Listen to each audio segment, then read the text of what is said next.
Welcome to the Resource Nexus podcast. As always, you can check out the full article along with stats and opinions at theresourcenexus.com. The out-of-conference portion of the 2025 to 26 college basketball season is largely behind us, and with teams over 40% of the way through their schedules, now is a perfect moment to take stock of where things really stand as we head into 2026 and conference play. Let's start with the Player of the Year race. Even though we're only halfway through the season, there's already some separation, though it's far from settled. The AD Jeff numbers show that a handful of players have truly stood out against real schedules, and those early performances are starting to define the conversation. Right now, the early top tier includes LeBron Philon from Alabama. He's leading the pack in AD Jeff, blending usage, efficiency, and defensive impact. Then there's Yaxel Lendeborg from Michigan, the anchor of the number one team, consistently dominant on both ends.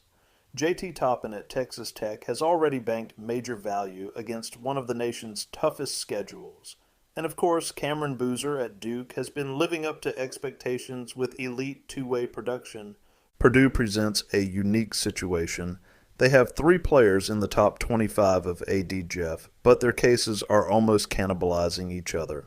Conference play will be critical there. Players who haven't faced real resistance yet will need to prove it, while those who already have are starting with a head start. For now, the top tier looks like Philon, Lendeborg, Toppin, and Boozer.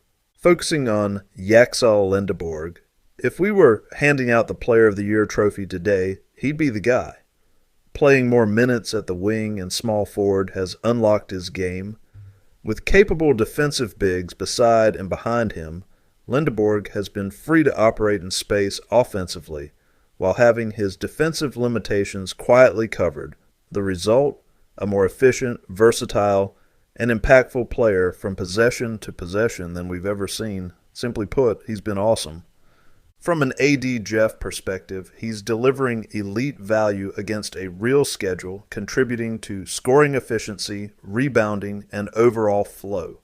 Without needing to dominate the ball, his comfort on the wing has allowed him to attack mismatches, finish efficiently, and contribute without being exposed defensively. That combination didn't exist in his profile before. There is one caveat, though. His true shooting percentage is currently .736, a massive jump from his previous baseline. For context, last season against a 140 SOS, he posted 592 TS, and his career against mid-major competition sits at .602 TS. That kind of leap almost always invites regression toward the mean, and we've seen some game-to-game volatility reflecting that. If that efficiency slips, the Player of the Year race tightens. But for now, through out-of-conference play, no player has provided more value, and no one has better combined production, context, and impact. Yaxel Lendeborg is the checkpoint leader. Moving on to the All-America snapshot, post-OOC play. First team, LeBron Philon, Alabama, guard. Ajay Dabansa, Brigham Young University, guard. Yaxel Lendeborg, Michigan, forward. Cameron Boozer, Duke, forward. JT Toppin, Texas Tech, center. Second team, Braden Smith, Purdue, guard. Christian Anderson, Texas Tech, guard. Caleb Wilson, North Carolina, forward. Trey Kaufman-Renn, Purdue, forward. Flory B. Dunga, Kansas, center. Third team, Jaden Bradley, Arizona, guard. Richie Saunders, Brigham Young University, guard. Graham Ike, Gonzaga, forward. Jackson Kohler, Michigan State, forward. Terrace Reed Jr., UConn, center. And a few honorable mentions highlight players whose impact hasn't necessarily matched perception. One takeaway from OOC play is the perception gap, and when value doesn't match the narrative.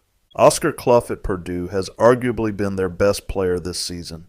His AD Jeff shows elite efficiency, two-way impact, and real production against solid competition.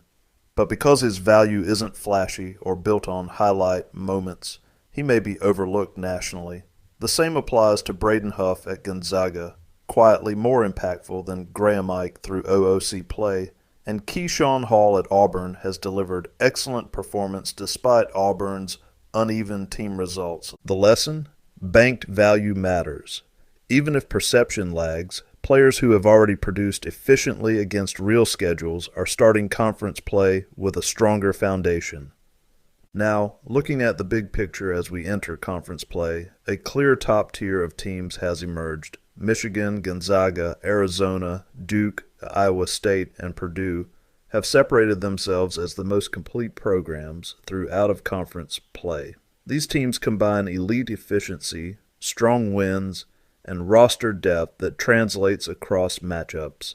Michigan sits at number 1 thanks to balance, interior dominance, and multiple players grading extremely well in AD Jeff. Gonzaga remains the most reliable non-power conference contender, anchored by elite front-court production and consistent efficiency. Arizona and Duke blend high-end talent with impressive early resumes, while Purdue continues to be a machine behind elite interior play and one of the most impactful guards in the country. Just behind them, UConn, Michigan State, Houston, and BYU form a second tier that looks capable of winning a national title if everything breaks right in March. Zooming in on conference previews, Big Ten, Michigan, Purdue, Michigan State, Illinois, Iowa, and Nebraska have all shown legitimate upside. The league is deep, physical, and matchup-driven, not flashy but dangerous come tournament time. Big 12, Arizona, Iowa State, Houston, BYU, Kansas, and Texas Tech form the strongest top-to-bottom group in the country. Texas Tech in particular has already banked serious value against real competition. SEC, the league has volume but also variance. Alabama, Vanderbilt, Tennessee, Kentucky, and Arkansas have all flash potential, while others, notably Georgia, still lack meaningful resume opportunities. SEC play should clarify a lot and fast. ACC, Duke leads the way, with North Carolina and Louisville in pursuit. Depth is thinner than in recent years, but the top-end talent is real. Big East, UConn remains the standard bearer, with St. John's quietly building one of the better early resumes in the league.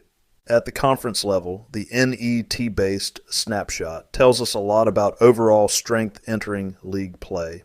Big 12, 157 to 38.805. Clearly the strongest conference nationally, anchored by Arizona's elite performance, but depth is what really stands out. Top to bottom quality, consistent non-conference wins, and minimal bad losses give them the best overall resume. SEC 144-50.742, volume and competitiveness keep the SEC in the title conversation. Vanderbilt's strong early showing highlights the upper tier. Big Ten 142-39.785, elite win percentage, with Michigan's rise underscoring the league's ceiling. A CC 171-55.757, strong overall but top-heavy. Duke carries the banner, while others fall into good but not dominant.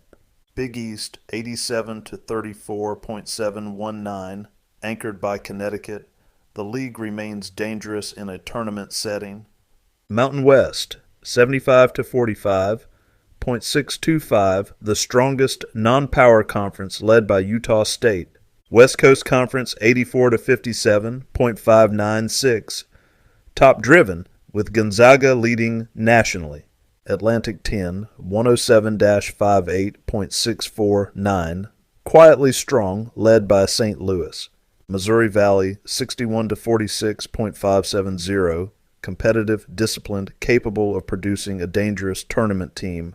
American Athletic 80-70.533, a thin margin for error. Conference play will be critical. When it comes to mid-majors, a few teams have truly separated themselves. Gonzaga remains the gold standard, with Utah State and St. Mary's looking like real second weekend threats. St. Louis has played well enough to demand national attention, and Boise State, VCU, Akron, and San Diego State headline the next tier of dangerous tournament teams. Conference play will either validate or expose these early efficiency gains. Turning to freshmen, roughly a third of the season in, we're starting to see who's really delivering, not based on recruiting hype, but on real on-court value against legitimate competition. At the top is Cameron Boozer at Duke. He's been exceptional from day one. His AD Jeff rating places him not just among the best freshmen, but among the best players overall. Scoring efficiency, rebounding, two-way consistency. Boozer's already playing like a high-level All-American. Right behind him is AJ DeBansa from BYU, who's impactful across multiple areas. His offensive versatility and ability to scale production against quality competition stand out, especially considering the load he carries offensively. Next tier includes Caleb Wilson at North Carolina and Keaton Wagler at Illinois. Both have become foundational pieces, grading extremely well in efficiency and overall impact. The kind of profiles that age well as conference play ramps up. Also worth mentioning, David Murkovich at Illinois, producing consistently in a system with established pieces, delivering value through reliability rather than flash. Other freshmen already outperforming expectations include Hannes Steinbach, Washington, Amari Allen, Alabama, Darius Acuff Jr., Arkansas, Kingston Flemings, Houston, Masamba Diop, Arizona State, Akaden Lewis, Villanova, and Koa Pete, Arizona. This class is making a measurable impact, and conference play will sharpen the separation between hype and real value.